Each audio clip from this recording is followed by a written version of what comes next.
Добро утро, Дејан. Секако за анализите од вестите од регионот и светот разговараме со тебе секое утро. Така и денеска ќе почнеме со регионот. Ако не се лажам, најактуелна е Црна Гора во моментов.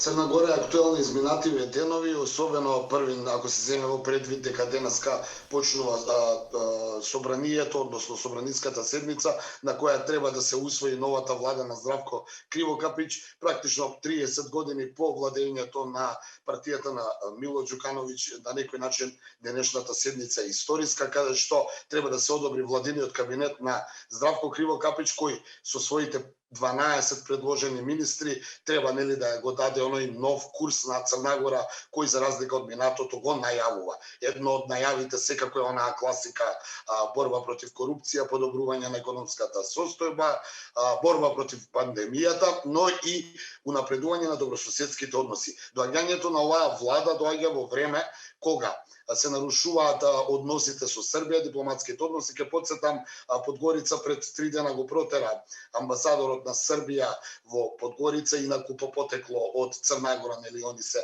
блиски народи. Владимир Божовиќ под образложение дека грубо се мешал во внатрешните работи на Црна Гора. По Виенската конвенција, како резултат на реципроцитет, Белград исто така го протера амбасадорот на Црна Гора во Белград, Тарзан Милошевиќ, но по укажувањето на Александар Вучич во неговиот стил, нели, на она, би рекол, мајка Тереза политика, одлучија да го вратат црногорскиот амбасадор. Од друга страна, Подгорица и понатаму одбива да го врати амбасадорот на Србија на функција во Подгорица. Здравко Кривокапич е новиот премиер, кој веќе ја обвини минатата власт дека создава, додека е се уште нели формално на власт, создава елементи на државен удар со цел да му оневозможи на него и на новата влада да може мирно да ја земе власта и да ја унапредува Црна Гора. Значи во Црна Гора имаме обвинување кон минатата веќе власта во заминување, дека создава хаос. Еве, хаосот е според зборовите на Здравко Кривокапич овие нарушени односи со Србија, но и други работи, се со цел новата влада која по 30 години доаѓа на власта, да не е партијата на Мило Џукановиќ, би требало да ги подобри односите и внатре и надвор на Црна Гора со соседите, но и со останатите држави во светот. Она што исто така е под голем знак прашање и веќе обвинувањата дека владата на Кривокапич има елементи на корупција, имено тој го има предложено својот зет на некој начин или дечко на неговата ќерка за министер за финансии, што дополнително ги подигна тензиите и обвинувањата кон неговата влада дека иако во предизборието ветуваше исклучиво експерти, во новата влада веќе почнува да става своји блиски луѓе, блиски роднини, но и партиски решенија, нешто што претходно негираше и велеше дека само експерти во владата ќе можат Црна Гора да ја повлечат да оди напред. Ќе видиме што ќе се случи во наредните денови ако се земе предвид фактот дека Црна Гора се соочува со огромен број, со големи проблеми на последиците од коронавирусот, исто така нарушените односи. Ќе потсетам, Црна Гора со Србија има многу нарушени односи, па ќе видиме дали новата влада која нели на Здравко Кривокапич, кој ќе потсетам и самиот е србин во Црна Гора, ќе успее да ги подобри односите со Белград или можеби регионот повторно ќе влезе во некоја нова дипломатска криза. Се чини дека непотизмот и билатералните спорови се главно одбележие на Балканот.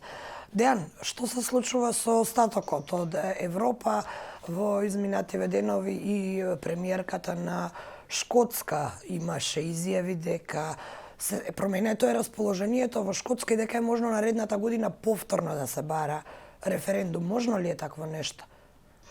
Па, шкотите велат дека доколку Британија има право да ја напушти Европската Унија, тогаш Шкотска има право да ја напушти Велика Британија. Имено актуелниот премиерка Никола Сторџан, која нели е во моментов премиер и е претседател на шкотските националисти, најавува дека во мај се одржуваат редовни парламентарни избори во Шкотска. Таа вчера најави дека доколку биде реизбрана на функцијата премиер, ќе го потегне повторно прашањето за референдум и се очекува дека доколку таа победи во мај, во септември следната година Шкотска ќе излезе на референдум и шкотите треба да се изјаснат дали остануваат во Британија или не. Зошто Зошто е тоа така? Имено претходниот референдум беше одржан во 2014 година, кога со 55% за останување во Британија и 45% за напуштање на Британија, шкотите се изјаснија да останат сега за сега во Британија. Но работите се сменија, особено 2017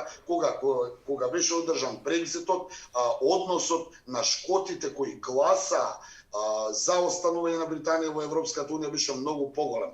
Охрабрена од тие прашања и од тие резултати, Никола Сторџан сега вели дека се сменија односите, шкотите го сменија мислењето. Да, тие беа да останат во Велика Британија додека е таа во Европската унија, но сега не сакаат да останат во Британија, туку сакаат да останат во Европската унија. Таа очекува дека доколку биде одржан овој референдум, шкотите со големо мнозинство ќе гласат да ја напуштат Велика Британија. Сепак еден проблем Кристина има во тоа што за да се одржи овој референдум, тоа треба да го одобри централната власт во Лондон, а Борис Џонсон, премиерот на Британија, вчера се изјасни дека нема потреба од нов референдум и дека шкотите остануваат во Британија. Тие веќе се изјаснија 2014 и дека сега нели во оној стил не можат они секои 2 години да одржуваат референдуми и да прават да губат време. Се знае дека Шкотска е дел од Британија. Ќе видиме во наредниот период што ќе се случува. Шкотите имаат право да се изјаснат, но доколку дојде до евентуално нивно произнесување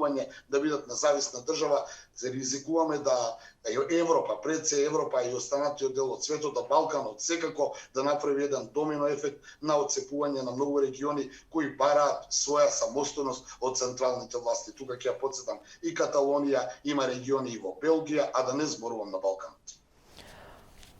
Дејан, благодарам за ова вклучување и за твојата денешна анализа во утринскиот брифинг. Повторно се гледаме утре секако.